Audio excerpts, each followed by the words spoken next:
தேவன் என்ன செய்யக்கூடாது, ஒருபோதும் மறக்க கூடாது.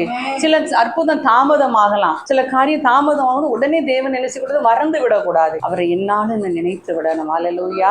அதே போல அவர் நமக்கு உண்டாக்கின அந்த பரிசுத்த ஓய்வு நாளை மறக்காதபடி அந்த நாள்ல நம்ம என்ன செய்யணும், தேவனை தொழுது கொள்ளணும். சபைக்கு போய் என்ன செய்யணும், நாம் தொழுது கொள்ளணும். தேவன் விரும்புகிற காரியம் அதுலேயும் ஒன்றுதான். அல்லேலூயா. அவரை ஒருபோதும் மறக்கக்கூடாது. நீங்கள் என்ன செய்ய, என்னால் மறக்கப்படுவதில்லைன்னு தேவன் நம்மளை பார்த்து சொல்றார். ஒருபோதும் அவரை நம்மளை என்ன செய்ய மறக்க மாட்டார். அல்லேலூயா. அதுபோல அவரையும் நம்ம என்ன செய்யக்கூடாது, ஒருபோதும் மறக்கக்கூடாது. அல்லேலூயா.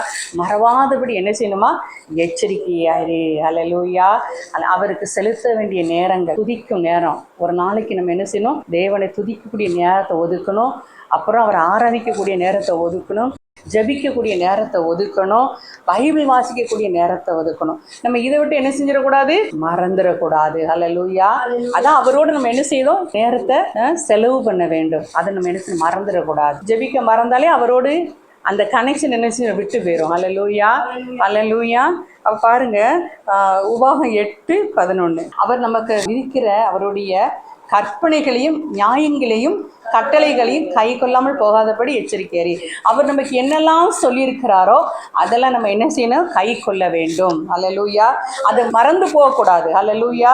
அவர் சொன்ன கற்பனை என்ன, அவர் என்ன நமக்கு கட்டளை கொடுத்திருக்கிறார், அந்த கட்டளைப்படி நம்ம என்ன செய்யணும், நடக்க வேண்டும்.